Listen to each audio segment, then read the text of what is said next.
portraits, all of these right here, you can define what people see whenever they interact with your character. And in our case, we're playing a younger character, about the age of 18. 18 is the youngest you can go, but you can make a dwarf, all this stuff.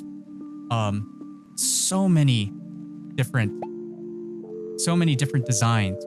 You could even incorporate, if the art fits with the aesthetic, you can actually submit your own custom portrait into the game and other people will be able to see it. It's amazing. It's incredible. I've done it myself, and there's actually portraits in here that I, set up and put into the game for my own characters. And now other people are using them. So it's kind of like, wow, like it's a community built system. It's an incredible setup. And the really cool thing. Oh, I gotta tell you. It's immersive. Like, what makes it stand apart from everything else is, instead of, you go from point A to point B, you queue up for a quest or a raid, you go into PvP and into an arena battle, and then yada, yada, yada, that's it. No, there's people telling stories. Like, they're coming up with reasons. They're coming up with, like, people are giving you, like in my case, I was a Rakshasa, and I would hire people. I would pay them gold and tell them, get me information on this particular character.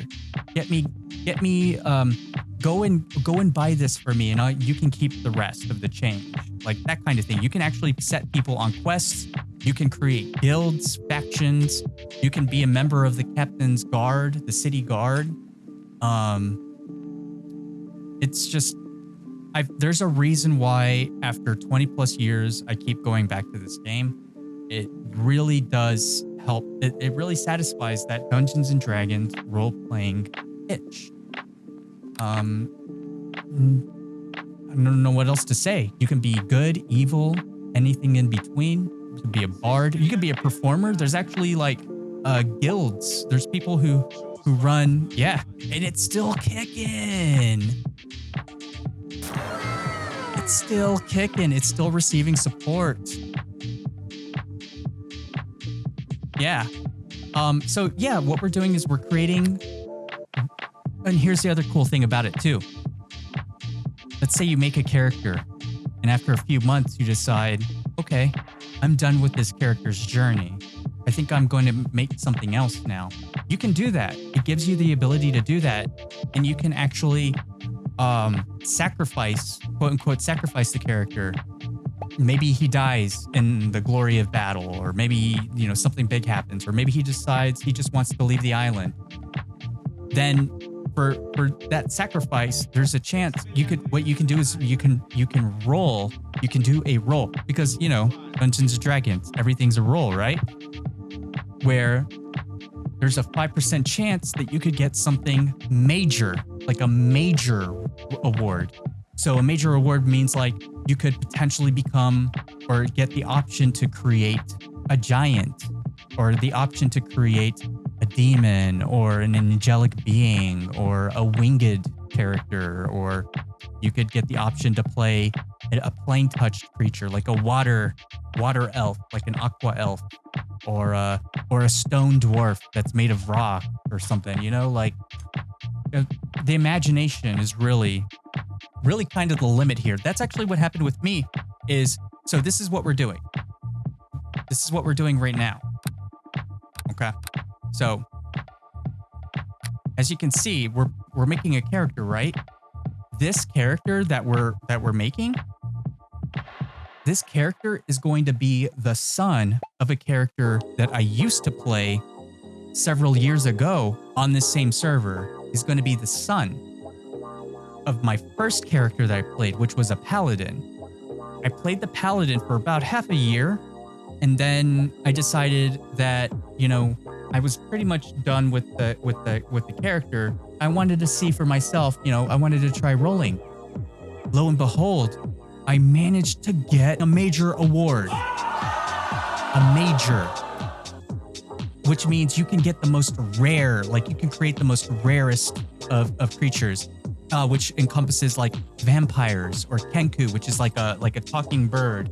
And in my case, what I did was I made a rakshasa, which is like a just to give you an example of what a rakshasa is.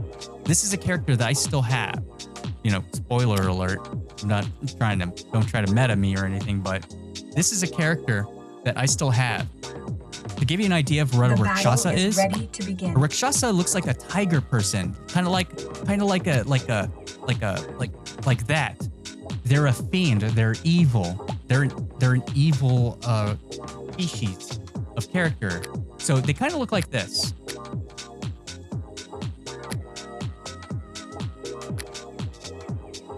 But what makes them really cool is the rakshasa. They're effectively immortal, and they can shapeshift like Shang Tsung or something. You know, in Mortal Kombat, they're like usually very powerful. They can shapeshift into a halfling. They can turn into a dwarf. They can turn into they can manipulate their appearance. And you know, just to let you know, for a good while, I played a rakshasa that integrated himself so much into the economy of these human markets.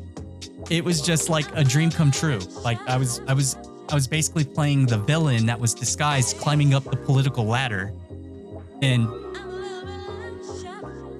it was great. It was great. But now what I'm doing is I'm going back to that original character, and let's start up this battle here. I'm going back to that original character that I played, and now I'm making his son because enough time has passed. About 20 years have passed in game. So this is the artwork. And there's actually people in the chat who are playing this game Tom Bien. So you're more than welcome to join up with us. Just, yeah. Well, see, the game has aged in my opinion, the game has aged very gracefully. Yeah, it's aged very gracefully. It's not like, you know, RuneScape or Roblox, where it's like, you know, all simple. It's like better looking than Minecraft, in my opinion. It's like basically Minecraft Dungeons and Dragons. I don't know, like it's so customizable. Like these outfits, you can customize the arms, the chest, the head. Yeah, I played RuneScape. Buying girlfriend or buying GF at Lumbridge.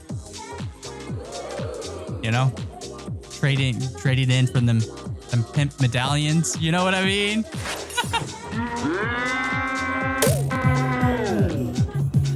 Inconceivable.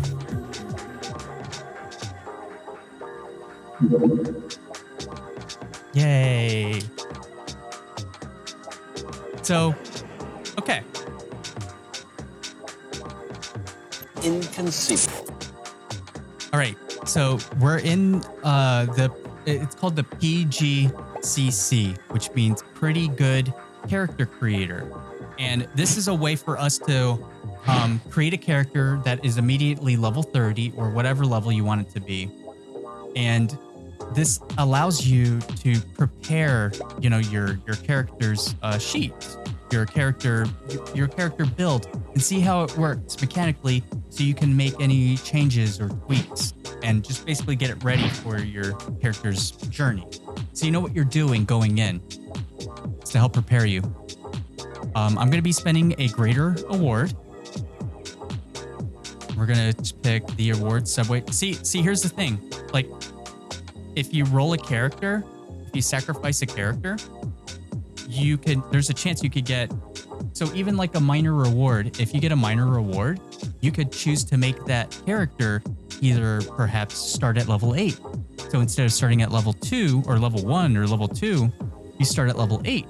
Or you can make it so that your character knows another language at the start. Or you can make it so that your character is a noble, like has noble blood. And then normal, you can make it so that your character has a different race. Be able to pick a particular class. It's a little gotcha. I mean, you're not paying for it though, other than, you know, buying the base game, which is right now on sale on Steam for $19.99, but there's usually deals. I'm thinking about streaming this game a little bit more. I might potentially stream this game a bit more. Even hosting like maybe we can do the campaign, like do different servers together, and maybe even do like a giveaway or something. I think would be pretty cool. Like I could say, hey, you know, and if you know, if people who are interested in getting the game or playing the game would like to join in, then I could do like a giveaway, and they could apply for like a raffle or something. It's an idea, you know, thoughts, ideas. Let's see here. Okay, I'm gonna play the sub race. I'm gonna go with ASMR. Okay, so with the ASMR, which is a plain touched celestial being, half elf, I get access to a bloodline, a celestial bloodline. I get listen and spot bonus, a +2 bonus to my listen and spot. I get a 15% damage immunity to fire, cold, and electricity, which is really good. So I'm like resistant to those elements. Like I'm able to withstand the heat. I'm able to withstand the frigid cold. You can't tase me, bro. You know what I'm saying? Like, dang, dude, you can't tase me. No way. Yes way. All right. And I can see in the dark. I can see in the dark. I can cast light on myself once per day. Yeah, and you know what's great? Ghost Circuit, it's so in-depth, but at the same time, you know how, like, if you're playing a pen and paper RPG and you got to do your rolls and you have to add everything together, you do all the math, and you kind of have to be like, okay, like I'm doing this, and I have to remember, oh yeah, I've got this and this and this. Well, you don't have to worry about that so much here. You can just jump in and play and take it as deep as you want to. Can you make a ghosty character? You could make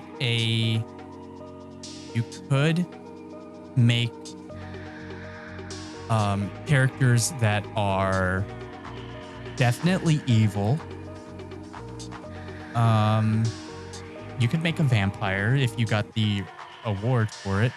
You could make a character that summons undead. You could make a character that makes himself undead, tries to make himself a ghost, you know? Like, that's the cool thing about it, is even if you can't make something specifically, you could push the role play towards like, oh, I'm researching to become, you know, you could actually make it so that your character is like, you just cast a spell on yourself to make yourself ghost-like all the time, you know? Like, this is how I am. You know, that literally, like, it's amazing.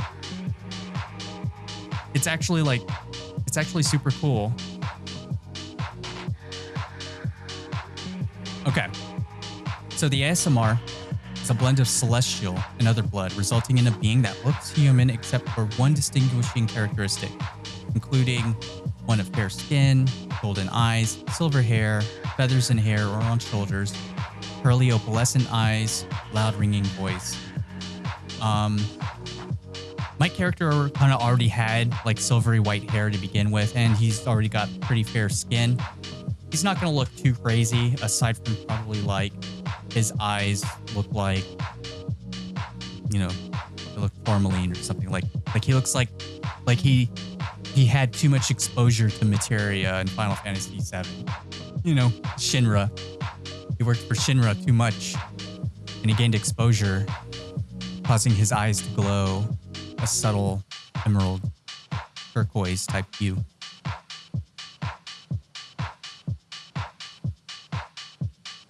So the bloodline I'm going to pick is probably Bloodline of Splendor.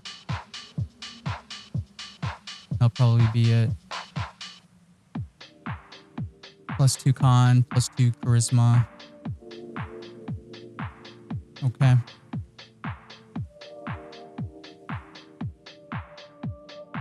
And then after I pick that,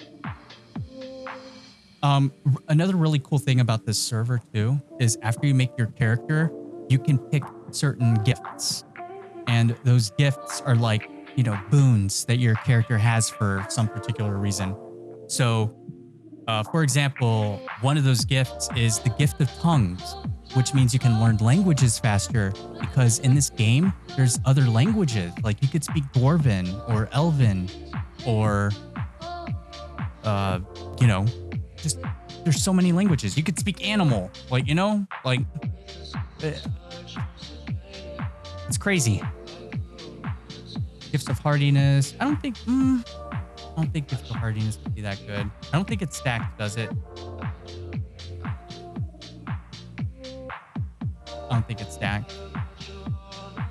Gift of Darkness, that one's useless for me. Gift of Hiding is useless. Gift of Light is useless. Gab. Not preferable. Gift of Light Fingers. Gift of Stardom. Which means some of these are gifts are your character is a certain way because he's very well practiced in it. So Gift of Sneak, for example, that means you get a bonus to +4 to both your hide and your move silently, which means that you're going to be able to sneak around much more effectively than people normally would. Gift of Craftsmanship, 10 craft skill points. That's actually very huge. There's crafting in this game. Yeah, there's crafting in this game. So you could become a tailor and design the clothing and you could just basically, and this is something I did for a while too, is you could become a fashion designer and people will buy your gear. You could set a price for it and you can sell it and become a vendor, like a tailor or a smith. I could gush about this game.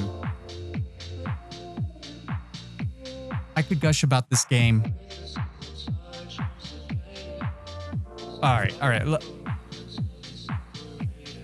Let me just press this button here real quick. Hold on, because it's very fitting.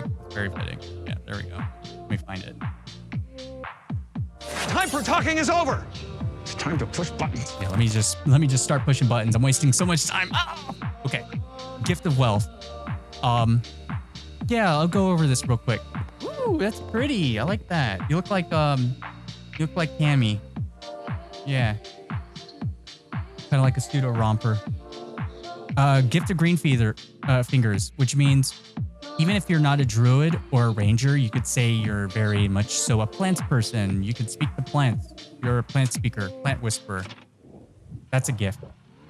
Gift of Wealth, which means perhaps you have, a family network that provides you with an allowance because you're coming from a wealthy family. So you just passively get gold. You're passively wealthy.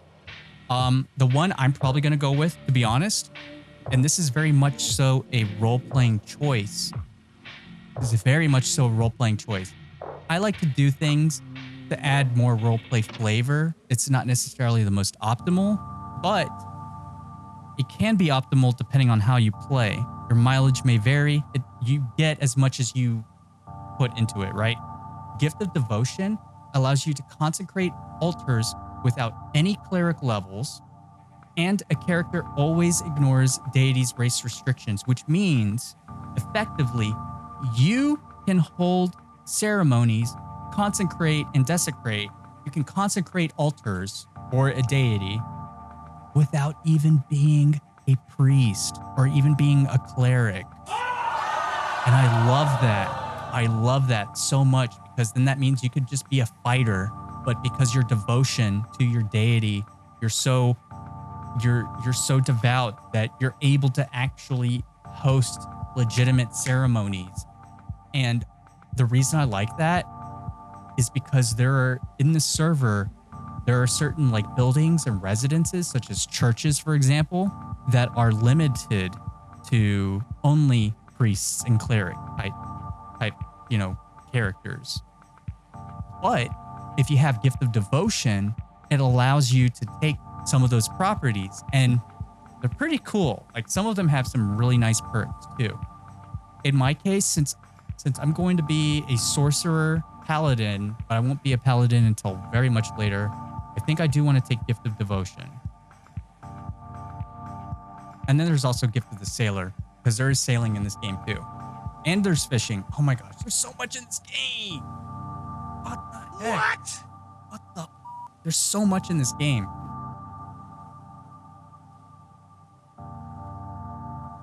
Let me do one more look. We got Gift of Tongues. Yeah, Gift of Tongues is a popular one.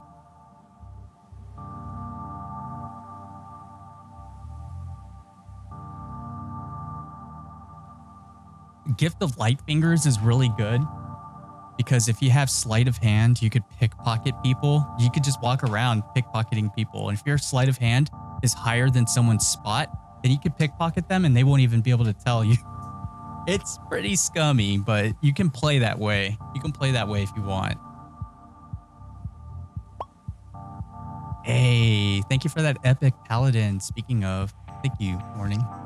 So yeah, I'll pick Gift of Devotion. Be average height. Okay. So here's my character. And as you can see here, there's someone here. There's someone here who has a look at that. Check that out. So there's this guy here. He looks injured. But this is a player. This is someone else on the server that we're playing on. And as you can see, he's probably like a cavalier. He's got a shield on his back.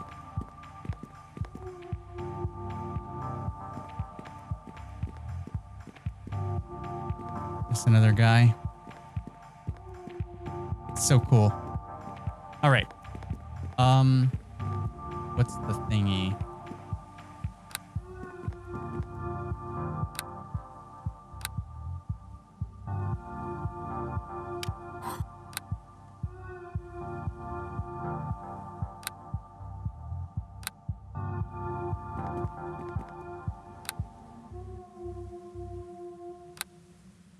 I'll take my second level. So now we pick our skills. Leadership, lore. Lore's always a good one. Concentration's important.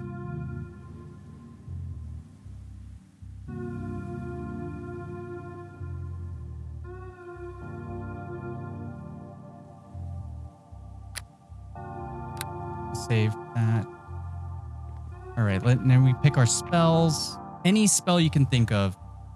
They've been adding like new spell. That's the other thing too, is they're always adding new stuff. So it's like I have so much catching up to do at the same time because I haven't played in a while.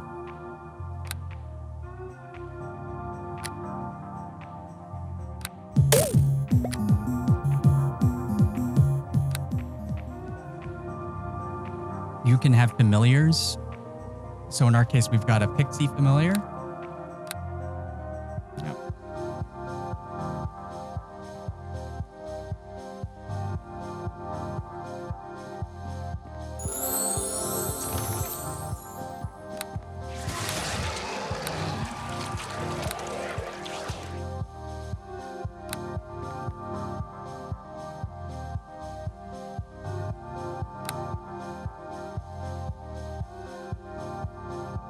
I'm gonna pick Still Spell.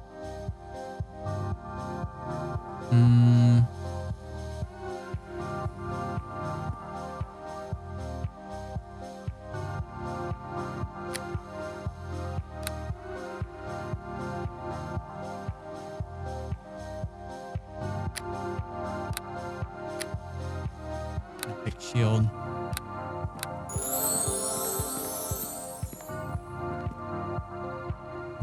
Gonna keep leveling up here. I'm just planning the character out. Like I said, I like to kind of see how everything looks. And then if there's any adjustments I need to make, I can do that before I start, you know, before I lock it in, you know what I mean? Player looks really good.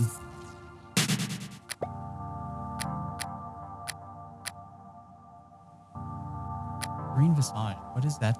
There's new stuff. There's new spells here I've never seen before. And everything has like animations. Everything's just very well thought out. Is this the type of game that you do missions and get levels or have to build items from resources found in certain areas? Example from all of that.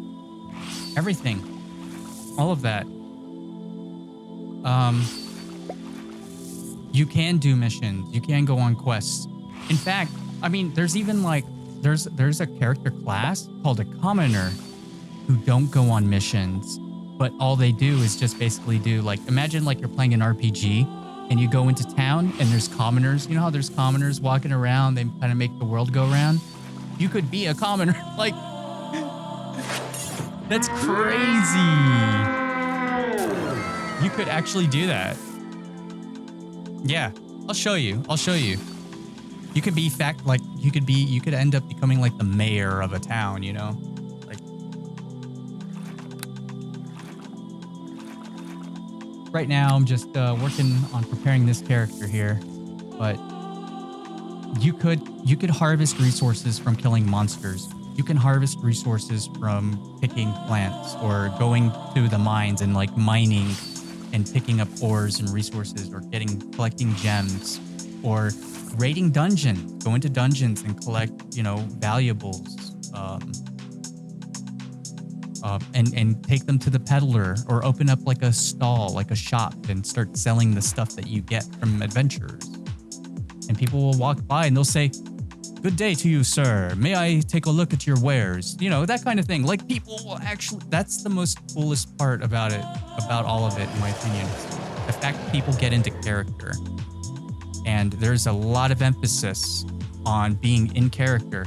So you can't just be a paladin and then stealing stuff, you know, because then someone will catch you and they'll be like, "Halt, you're breaking the law. Release your goods or pay the consequences." You know what I mean? Like, that's someone doing that though. That's a player doing that to you. Or if you want to be the person doing that, you can do that too. It's like, I don't know. Feel free to ask questions. It's pretty awesome. You can level. You get experience just from adventuring. You get experience. You can level up just from role playing. You level up from just role playing. You can get experience from crafting. Whenever you craft something for the very first time, you get a bonus to the experience based on how difficult it was. Yes, you can go on an adventure. Go on an adventure.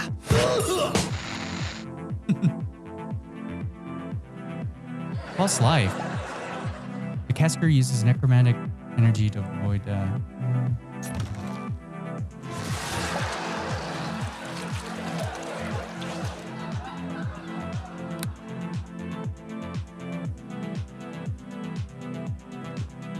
blur.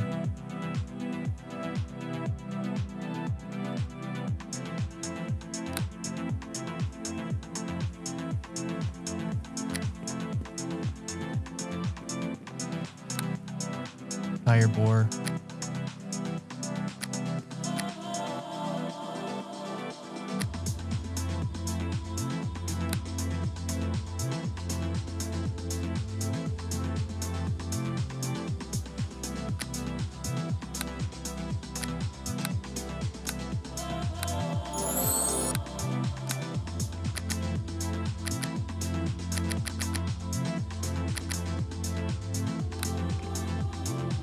So as you can see here, like I said, I'm working on a sorcerer, and sorcerers get access to all different kinds of spells. They're very interesting. Like, a lot of them I kind of know by heart, but I also kind of have to pay attention because the way this server works is they've made a lot of changes, a lot of tweaks and adjustments.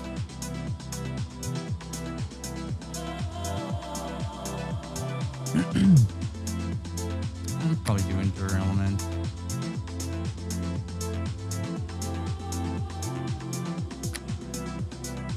This frigid darkness.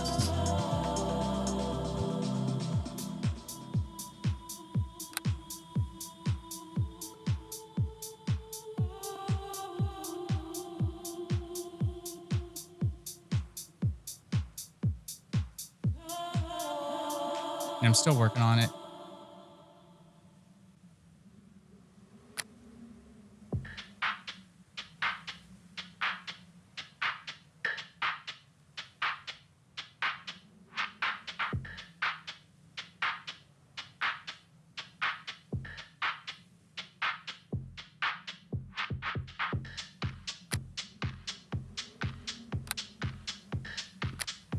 probably go with Ghostly Visage.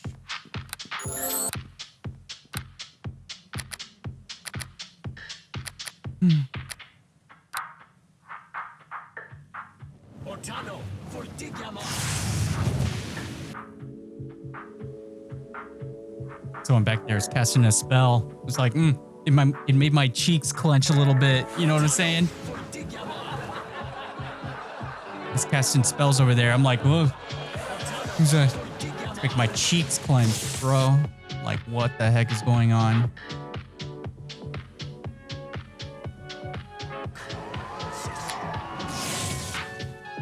Definitely gonna go with Abjuration. Abjuration, spell foci, means you're able to kind of like...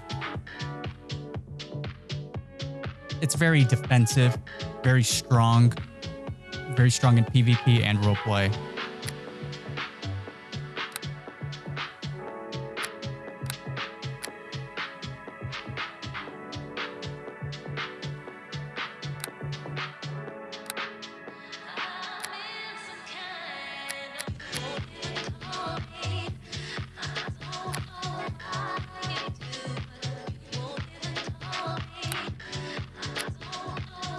Ooh, water breathing. That's a new one. Strangulate. So that's like a force choke. You could actually force choke someone. It's pretty cool.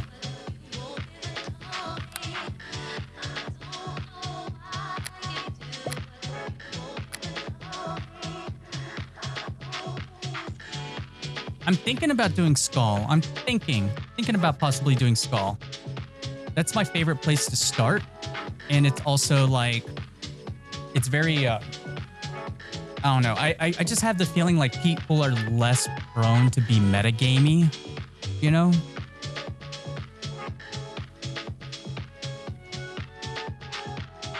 So I'm probably going to start in, I might start in Skull and then probably just switch to Corridor like pretty quickly. We'll see though. More than likely. I like Skull a lot.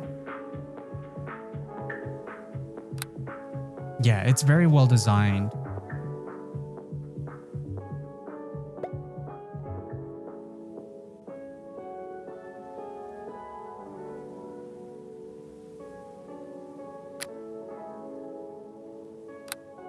Yeah, just to give you guys kind of an idea of what Skull is,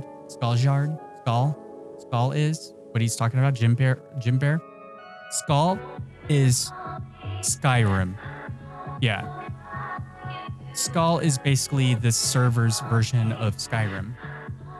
Like very, very North Icelandic, Nordic, well, yeah. Very frozen, frigid type of area. Tundra.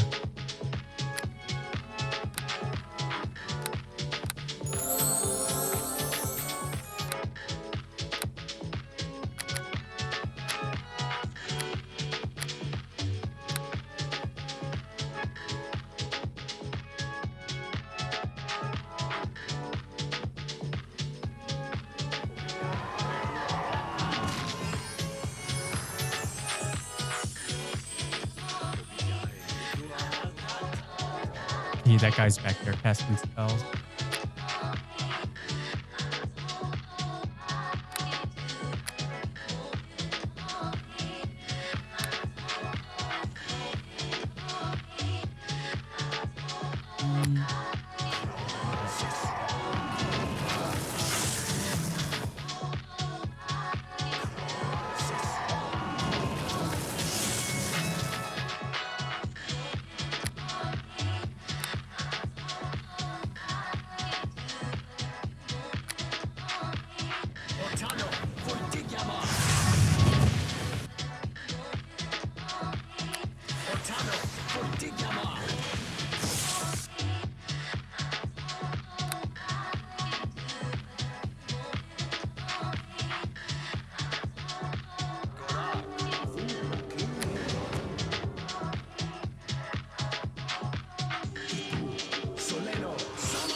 Sorry, it's taking me a while. There's new spells, so it's like I just have to look real quick and see like, oh, you know, get a gist of what they do because I know it'll be helpful to know later so I can plan my journey a little bit better.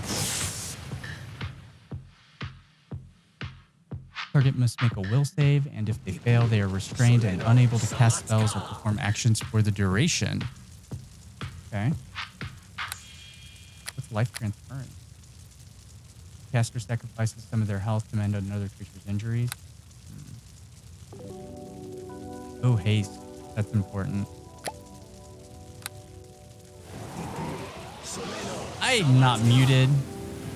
Chill. Don't be joking about that.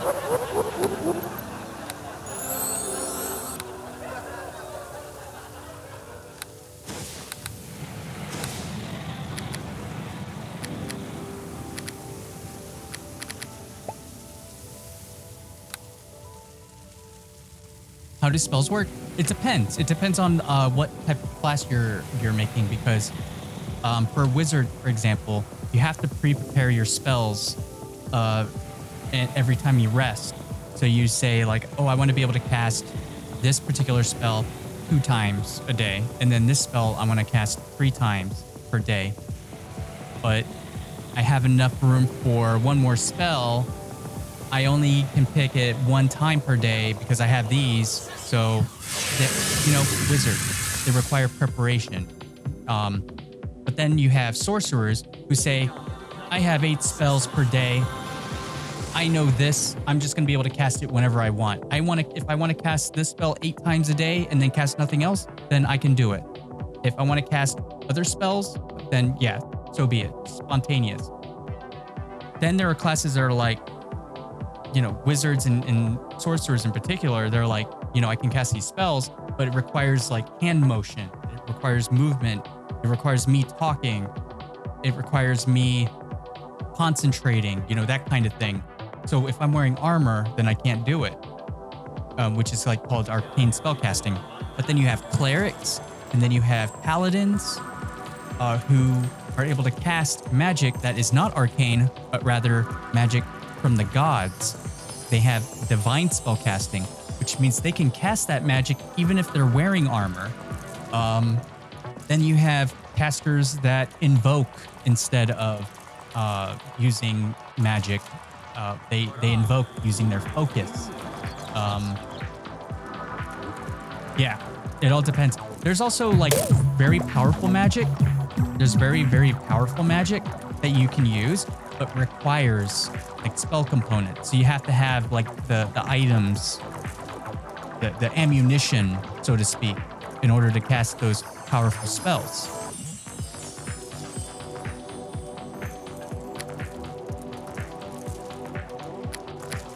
What's a predator? Yeah, it's like D&D. It's definitely D&D. See what else we got? Crimson Lightning. What is that? Blood Arcana.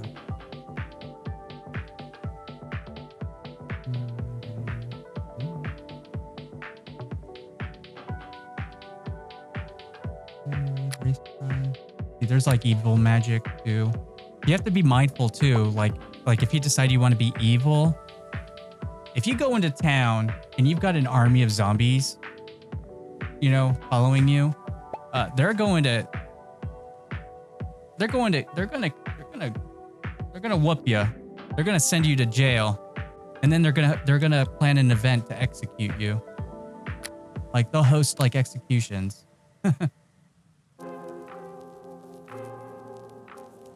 It's great. Yeah, so you could pick like animate dead, but do you really want to? Me, it would be so out of character for my character to do that.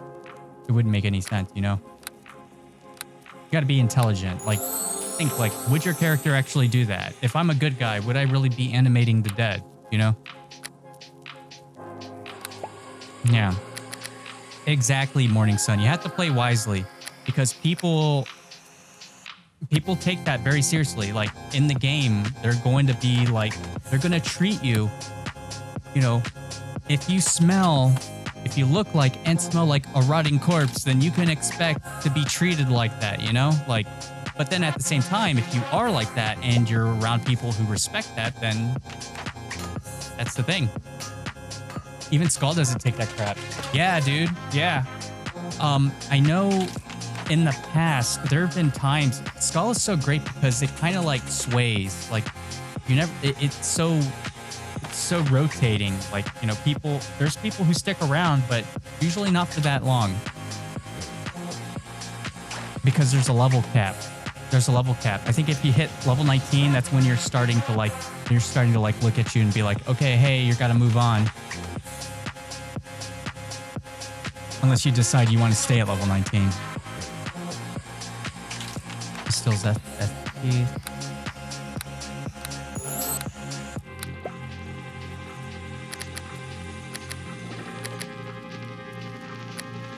Me too. Like with me, it depends on the character I'm playing.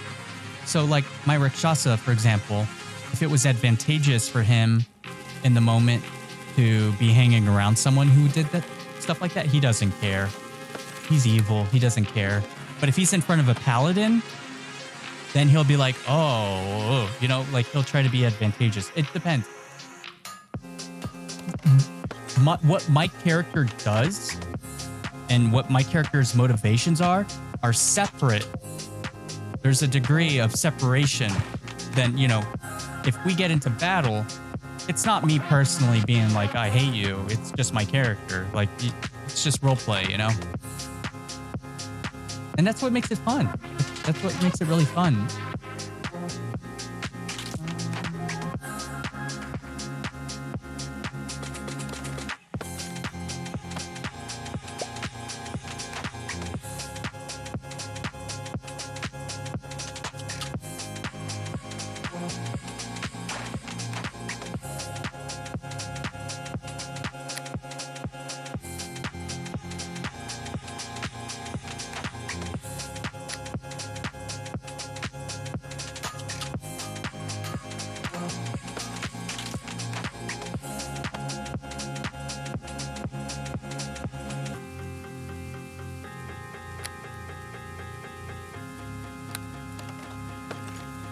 Kind of like Shadow Conjuration.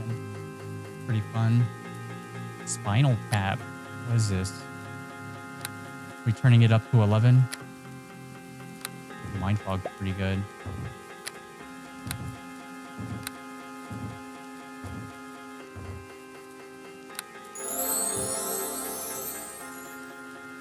How long, if you don't mind me asking, Cap, how long have you been role-playing for?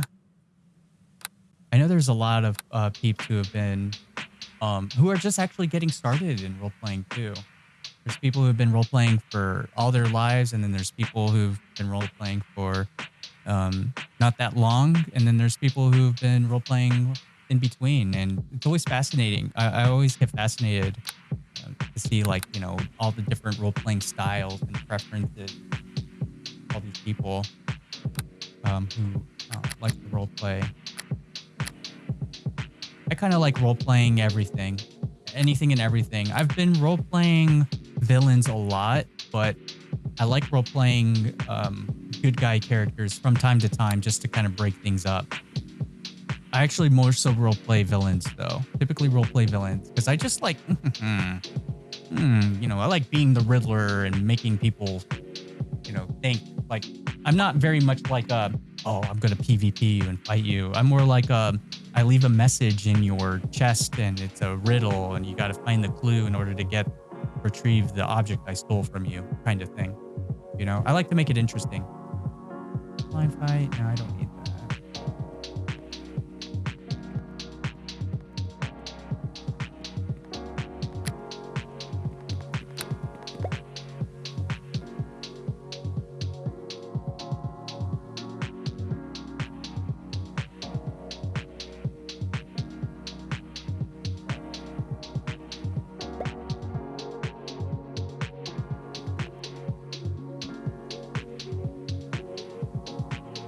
Let's see.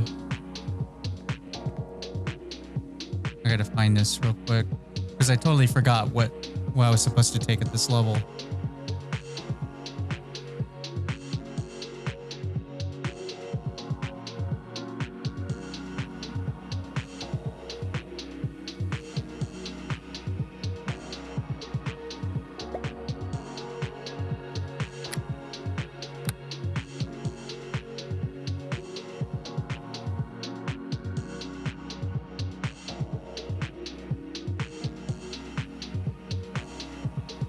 I guess I'll take extend spell.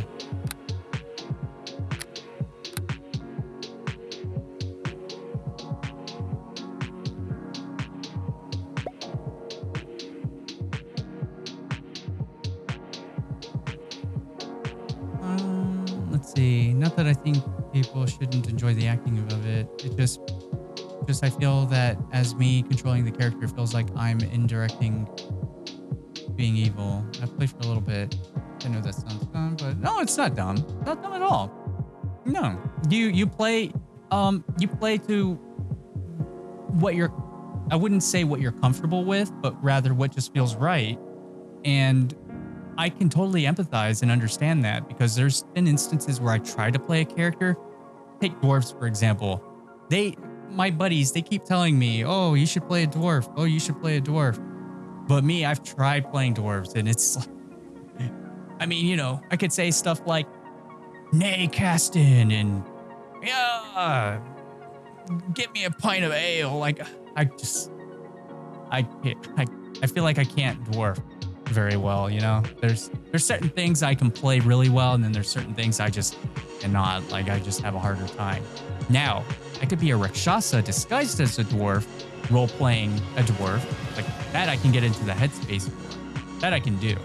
But, yeah, just as an example, like, I have a hard time playing dwarves. Greater Mage Armor? What is that?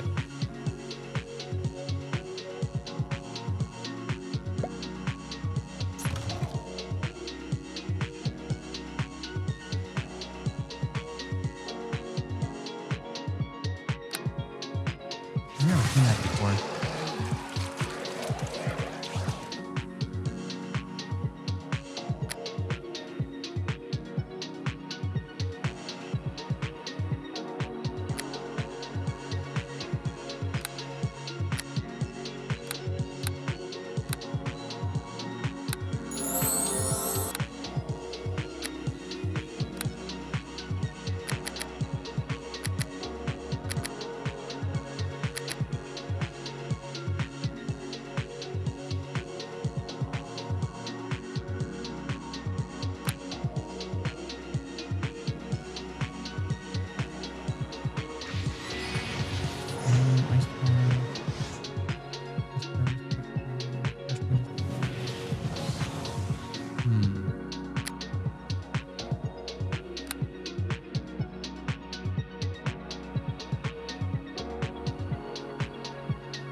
I feel like there's a common. I feel like it's a common misconception that just because you have, like, if you play a paladin, that means you have to be rigidly strict, 100%. I have to uphold the law, because you could be a paladin that disagrees with certain laws and plays more so to your moral code. That could be definitely a thing. You know, that you do certain things for the greater good. You know, what you view as the greater good. So you make concessions and make agreements and deals that, you know, other paladins probably wouldn't agree with. Or maybe they would, you know? So it's kind of, it just all depends on the role play. Or depends on the role play. Greater life transference. What is this?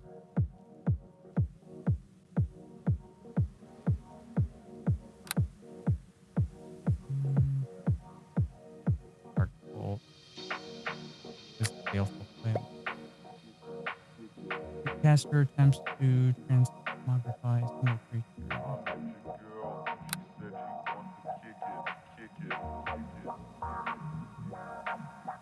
Final tap. I met your girl, she said she wants to kick it.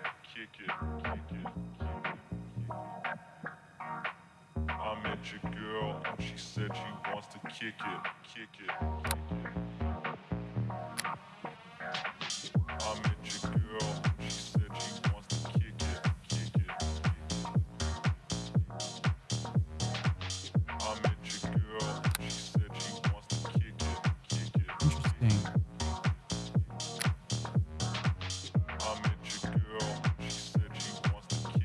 Paladin Rogue. You know, funny enough, there is actually a Paladin Rogue NPC in the game. There is actually a Paladin Rogue NPC. It's all about subterfuge, espionage, that type of thing.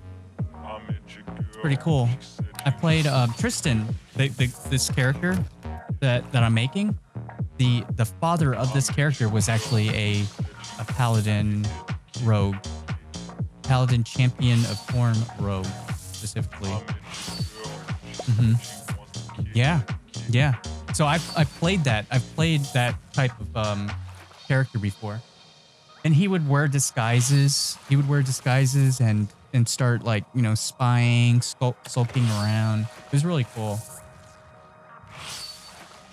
And he was straight up a paladin. Like he was very much so upholding the law. He was a good guy. He would rescue slaves. Find ways to kind of free them of their binding from their bondage. This is one of my favorite games of all time. When I really want to get my role-playing fix, this is the game I go to.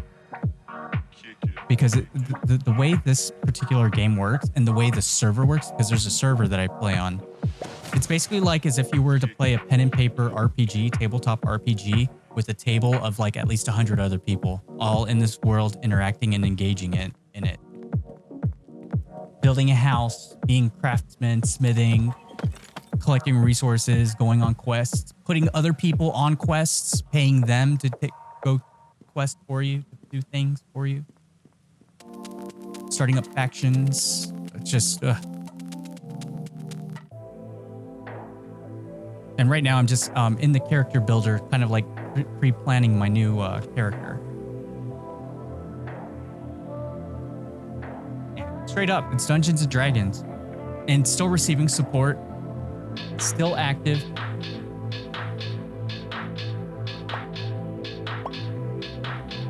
I play this game on and off.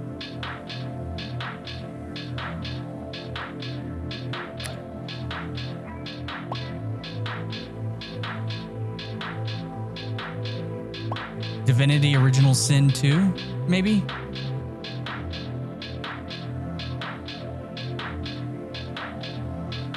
It feels like this game plays like that. I'll pick up Mass Haste.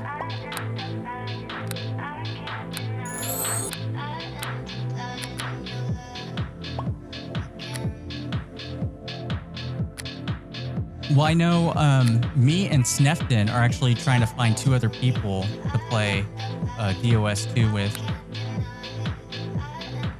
Start up a series. Honestly, I'm also trying to get other people to play this game too. Yeah.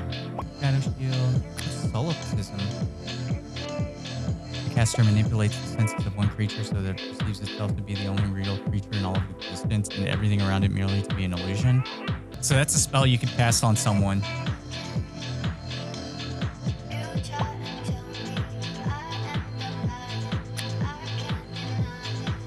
The caster outcries forth a nightmare curse.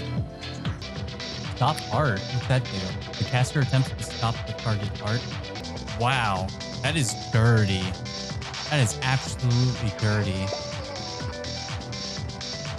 So on failure, the target can only function normally for 2 rounds as their heart slowly stops beating, receiving 2d8 damage, magical damage, each round leading up. After 2 rounds, they are reduced to 0 hit points and begin to die. On a successful fortitude save, the target instead receives 1d8 magical damage per 3 caster levels. So you're still gonna get damage, even if you make the save. We're almost done. We're almost done.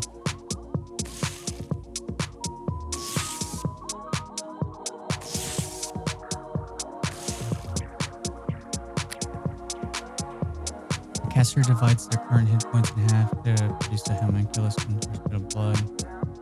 The homunculus will respond to commands as if a summon.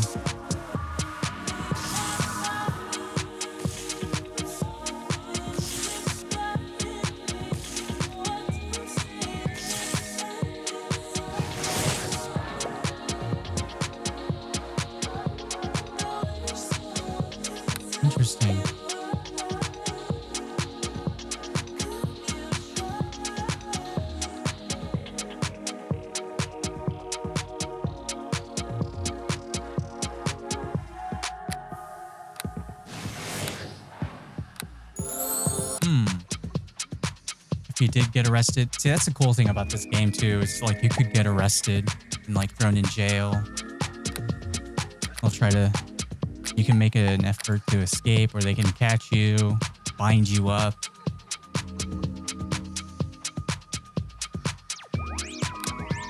Or just outright kill you.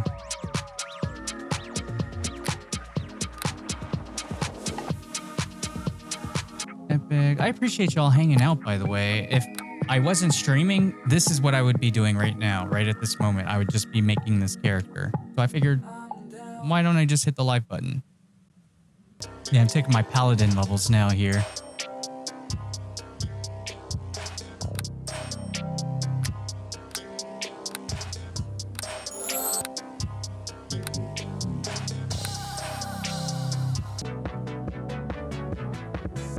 Right now, I'm just kind of crafting, see what kind of like gear I can equip here. Commanding briganding. What's that? That's another one I can't wear. Only use one by night. Oh, okay. Let's see, what else do we got?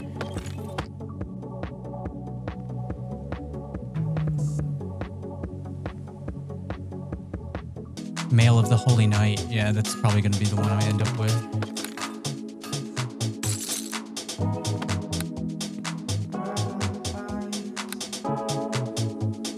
And let's see if we can create a shield.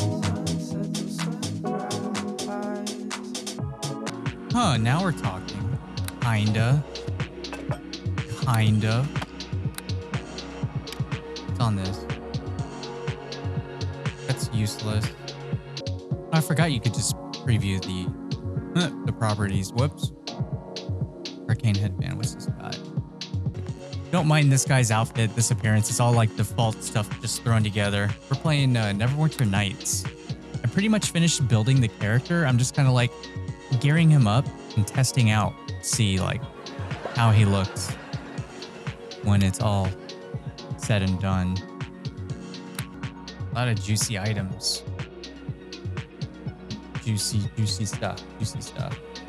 Yeah, doing great. We're creating a character to roleplay as in Neverwinter Nights, a persistent world called Arelith. You can think of it as playing D&D, tabletop pen and paper on the computer, online, with a table that has like over 100 people all playing at the same time, doing their own thing. Yeah. Between good guys and bad guys, the eternal battle. Good versus evil. Or you could just play a commoner and not even be involved. Be a tailor, be a smith, be an alchemist, be an artisan, be a carpenter. Focus on sailing. I mean, there's a lot you can do. This is just a small example. So I'm going to buy some rings here. You can enchant your own gear. That's what I'm ultimately going to end up doing here. Enchanting my own stuff. Probably end up enchanting my own belt. I'm probably going to be a smith. I'm going to end up being a smith.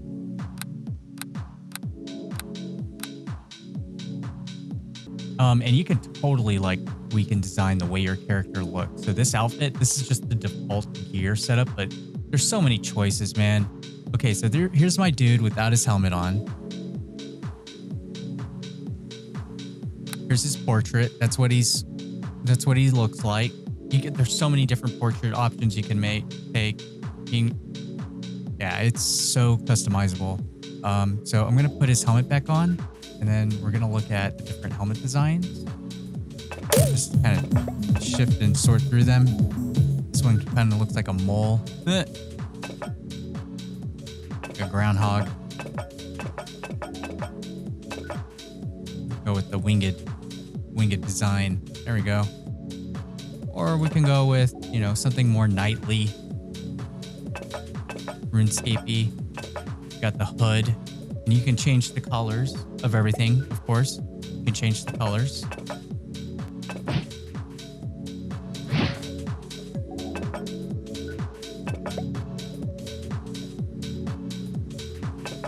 It's a samurai helmet.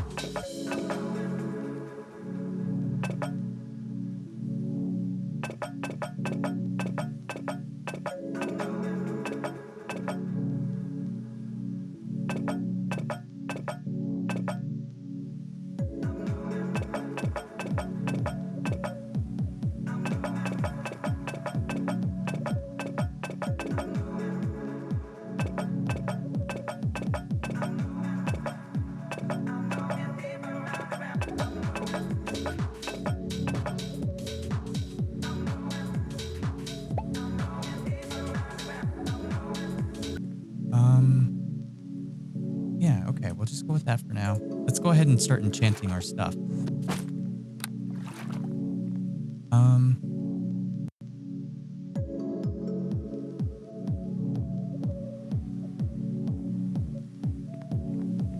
Okay, I'll need more spellcraft.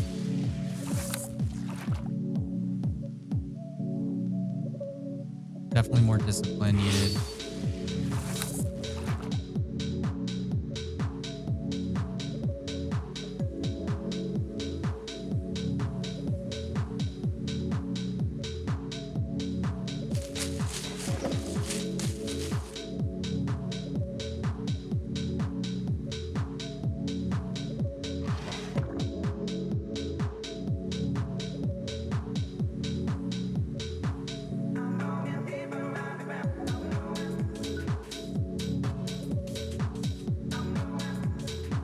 Does my character even have it?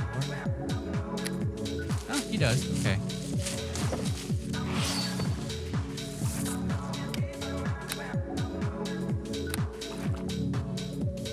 I'll do charisma. Definitely needs as much charisma as possible. There we go. What else? Constitution. Okay, there we go. Focus. Law. I might forego automatic skill spell, actually. Doesn't seem worth it.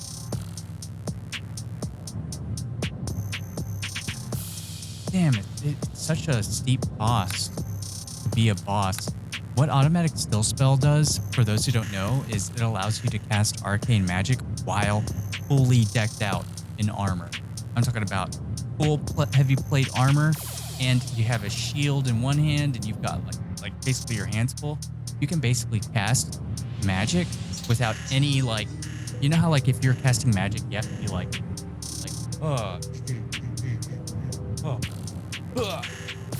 Dr. Fate. Well, still spell makes it so I can just basically look at you, and then all of a sudden it's I just make the invocation God, and then it just goes all the magic just happens. I'm just standing still.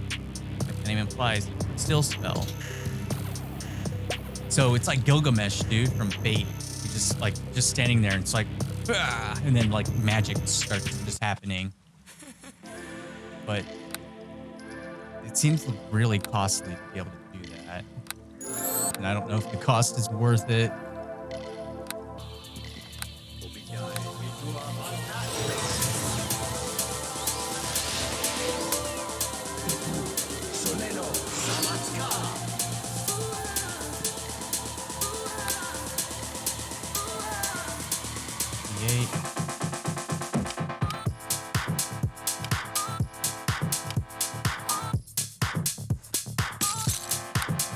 How much it is to paste.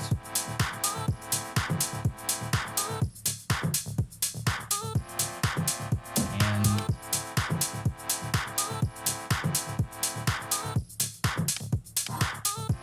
mass haste. What else?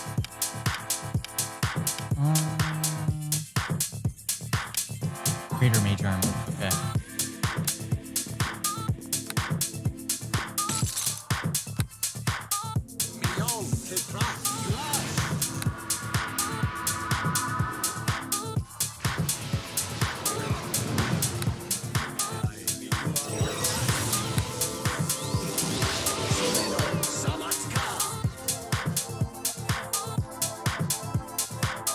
what we're doing is I'm creating a character that is basically the son of a character that I used to play a few years ago. He's 18-year-old half elf ASMR celestial flame touched being, and we're gonna be playing in a persistent world called Arelith. And you can think of it like this: it's D&D tabletop Forgotten Realms setting, as if you were playing pen and paper tabletop RPG Dungeons and Dragons with a table of like over 100 plus people at this table, all doing their own thing, making the wheels turn in their own way. You've got people who are city guards, acting like role-playing as city guards. It's like GTA RPG, but D&D. Yeah. You can be a commoner. Right now, I'm making a sorcerer. He's a sorcerer paladin. You can see his character sheet here. That's how he looks. You can take off. It's so highly customizable. Like, okay, like this is all like default armor stuff because I'm just building the character to test it out in this server. And like you can modify the helmet. You can take the helmet off. You know, your character will have an appearance. You can tweak the shield you have.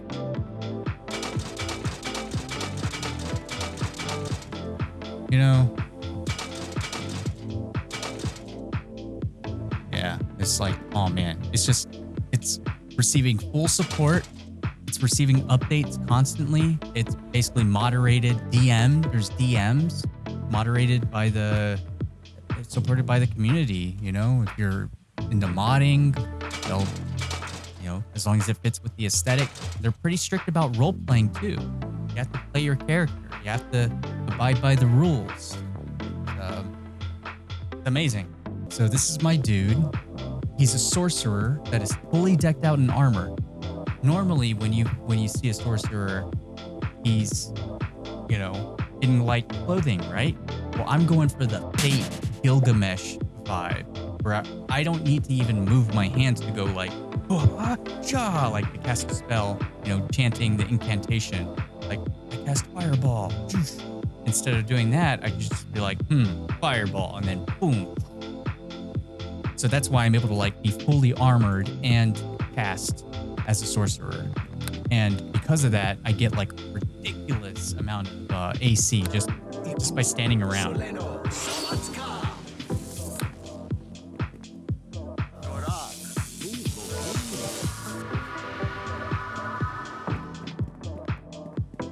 And here, just to show you, just to kind of test it out.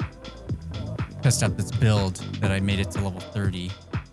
I'll go to Arena 9. All right, check this out. I'll summon.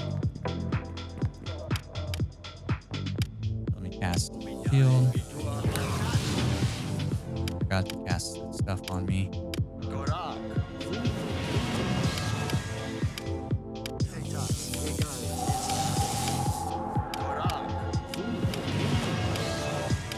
You can assign these spells to, you know, hotkeys.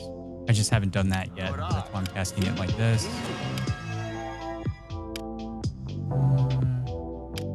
Oh, I probably don't need that. Ipul Soleno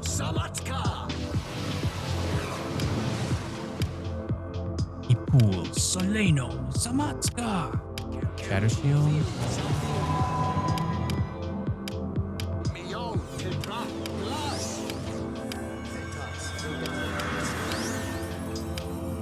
Etas segal esta.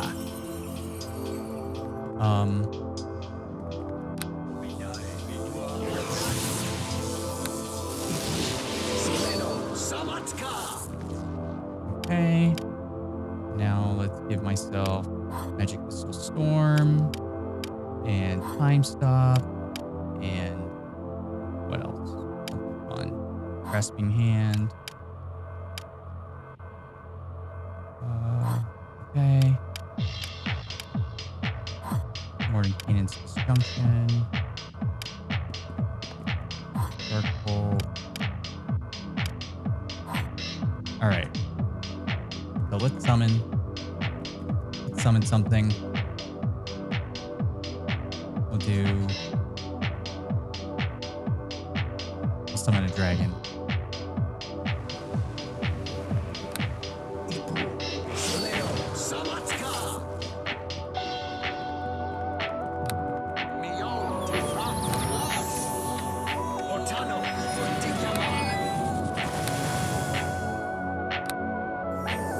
The coup de grace.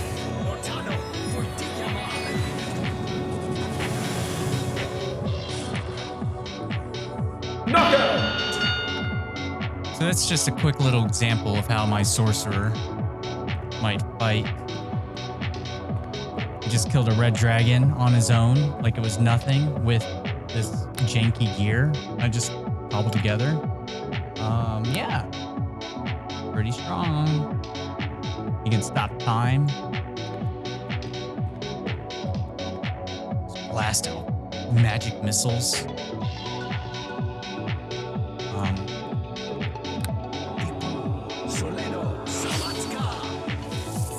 Now, let's see. Oh, wow, 63. 63 AC, that's not bad. Really not bad at all.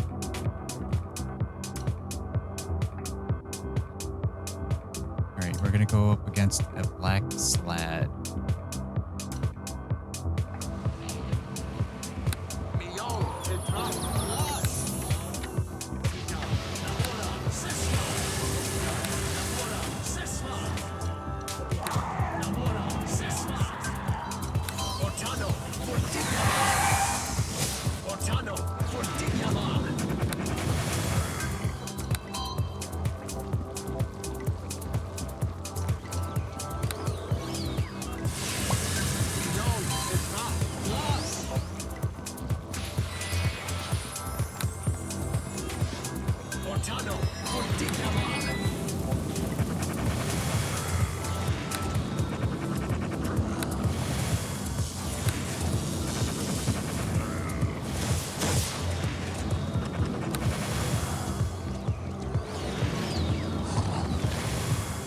Nice. Let's go. We killed one of the hardest frickin' monsters.